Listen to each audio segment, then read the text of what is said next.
ईश्वर दर्शन होने पर कर्म त्याग हो जाता है। इसी तरह मेरी पूजा बंद हुई। मैं काली मंदिर में पूजा करता था। एक दिन अकस्मात दर्शन हुआ। सब कुछ चेतन है। पूजा का अर्घ्य पात्र, वेदी, पूजा गृह की चौखट, सब चेतन है। मनुष्य, जीव जंतु सब चेतन है। तब उन्मत्त की तरह चारों ओर पुष्प वृष्टि करने लगा। जो कुछ दिखाई पड़ा उसी की पूजा करने लगा। एक दिन पूजा के समय शिवलिंग पर वज्र चढ़ा रहा था। ऐसे समय दर्शन हुआ, यह विराट ब्रह्मांड ही शिव है। तब से मेरा शिवलिंग गढ़कर पूजा करना बंद हो गया। एक दिन फूल तोड़ रहा था, एकाएक दर्शन हुआ। विचार या कल्पना के द्वारा नहीं, प्रत्यक्ष दर्शन हुआ।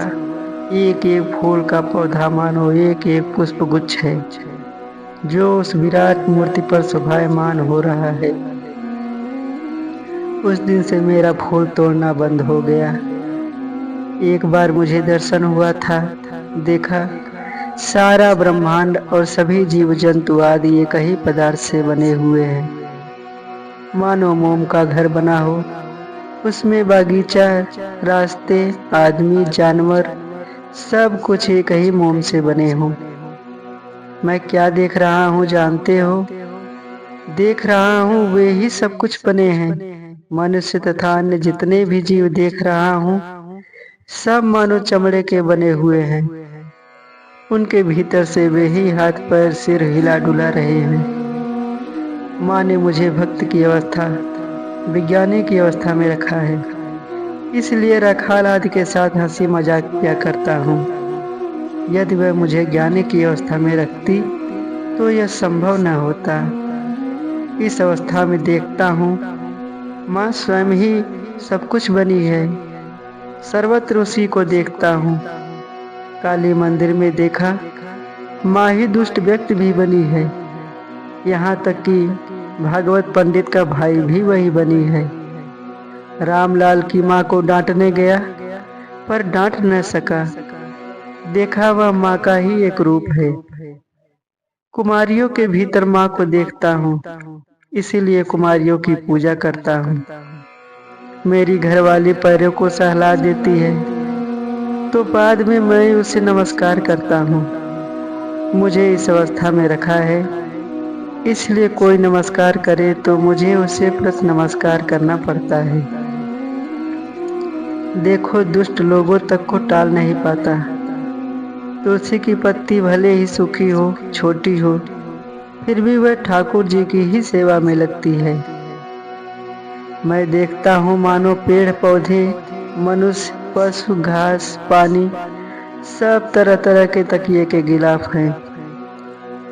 जैसे तकिए के गिलाफ भिन्न भिन्न होते हैं, कोई मोटे कपड़े का, कोई छीट का, तो कोई किसी और कपड़े का, कोई चौकोना तो कोई गोल, पर सभी गिलाफों के भीतर एक ही पदार्थ, कपास भरा होता है। वैसे मनुष्य, पशु, घास, पानी, पहाड़, पर्वत, सभी रूपों के भीतर वही एक अखंड सच्चिदानंद घन विद्यमान है। मैं बिल्कुल स्पष्ट देखता हूँ, माँ मानो किस्म किस्म की चादरें ओढ़कर विभिन्न रूपों में सजकर भीतर से झांक रही है। एक ऐसी अवस्था हुई थी जब सदा सर्वदा ऐसा ही दिखाई देता था।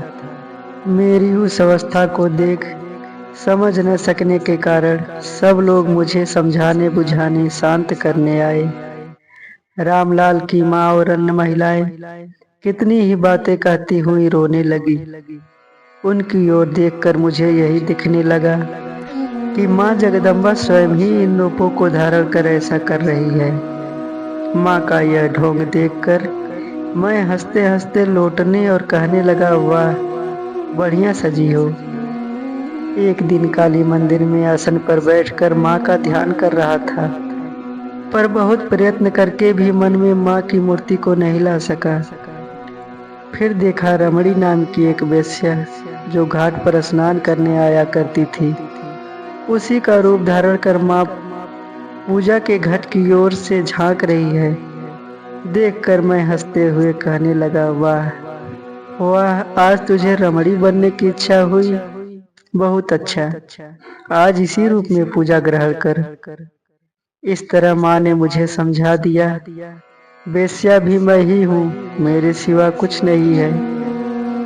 और एक दिन गाड़ी में बैठकर मछुआ बाजार की सड़क पर से जाते हुए देखा, माँ सज धज कर जूड़ा बांधे, बिंदी लगाए, बरामदे में खड़ी खड़ी हुक्के में तम्बाकू पी रही है और मोहिनी बनकर लोगों का मन मोह रही है। देखकर मैंने विस्मित होकर, माँ तू यहाँ इस रूप में, कहकर प्रणाम किया। मैं उस ब्रह्म को प्रत्यक्ष देख रहा हूँ, फिर और क्या विचार करूँ। देख रहा हूँ वही सब कुछ बना है, वही जीव और जगत बना है, किंतु चैतन्य को जागृत हुए बिना चैतन्य स्वरूप को जाना नहीं जा सकता। विचार कब तक किया जाता है, जब तक उसका लाभ नहीं हो जाता। केवल मुंह से कहने से नहीं होगा। मैं प्रत्यक्ष देख रहा हूँ कि वही सब कुछ हुआ है। उसकी कृपा से चैतन्य जागृत हो जाना चाहिए। चैतन्य के जागृत होने पर समाधि प्राप्त होती है, तब देह का विस्मरण हो जाता है। कामनी कांचन पर आसक्ति नहीं रहती। ईश्वरीय चर्चा के सिवाय कुछ अच्छा नहीं लगता। वैश्विक चर्चा सुनने से अत्यंत कष्ट होता है। चैतन्य के जागृत होने पर ही चैतन्य स्वरूप को जाना जा सकता है। बहुत दिन हुए। वैष्णवाचार्य ने कहा था, जब मनुष्य के भीतर ईश्वर के दर्शन होंगे तभी पूर्ण ज्ञान होगा। अब देख रहा हूँ वे ही भिन्न भिन्न रूपों में घूम रहे हैं, कभी साधु के रूप में, कभी ठग के रूप में, तो कभी सठ के रूप में। इसलिए मैं कहता हूँ, साधु रूपी नारायण, ठग रूपी नारायण, सठ रूपी नारायण, लुच्चा रूपी नारायण। अब चिंता होती है सबको खिलाया कैसे जाए। सभी को खिलाने की इच्छा होती है, इसलिए एक जन को यहाँ रखकर खिलाया करता हूँ। भले घर की स्त्रियों को देखते समय लगता है कि मेरी सच्चिदानंदमयी माँ घूंघट काढ़े सजी हुई है। फिर जब मछुआ बाजार की कस्बिनों को निर्लज्ज की तरह सज धज कर बरामदे में खड़े खड़े हुक्का पीते हुए देखता हूँ, तब भी यही लगता है कि सच्चिदानंदमयी माँ ही छिनाल बनकर और एक किस्म का खेल खेल रही है। ईश्वर के भीतर विद्या अविद्या दोनों है। विद्या माया मनुष्य को ईश्वर की ओर ले जाती है, अविद्या माया उसे ईश्वर से दूर ले जाती है। ज्ञान, भक्ति, दया, वैराग्य, यह सब विद्या का खेल है। इनका सहारा लेने पर ईश्वर तक पहुंचा जा सकता है। एक सीढ़ी और चढ़ते ही ईश्वर लाभ, ब्रह्म ज्ञान होता है। इस अवस्था में मुझे वास्तव में अनुभव होता है, प्रत्यक्ष दिखाई देता है, वे ही सब कुछ बने हैं। तब त्याज्य ग्राह्य नहीं रह जाता, किसी के ऊपर क्रोध नहीं करते बनता। गाड़ी में बैठकर जा रहा था, एक जगह दो वेश्याएं खड़ी थीं। देखा साक्षात भगवती हैं, देखकर प्रणाम किया। जब पहली बार मेरी यह अवस्था हुई, तब मुझसे मंदिर में काली माता का पूजन या भोग निवेदन नहीं करते बना। इस पर खजांची मेरे नाम से गालियां देने लगा, परंतु सुनकर मैं हंसने लगा, तनिक भी गुस्सा नहीं आया। संसार के यथार्थ स्वरूप को प्रकट करने वाले अपने एक दिव्य दर्शन का वर्णन करते हुए श्री रामकृष्ण ने कहा है, क्या देखा जानते हो, ईश्वरीय रूप था, भगवती की मूर्ति थी। पेट में बच्चा था, उसे बाहर निकालती, फिर निगल लेती। जितना भाग उसके भीतर प्रवेश करता, उतना शून्य बन जाता। मुझे दिखा दिया कि सब शून्य है। मानो कह रही हो, छू मंतर जादू जंतर।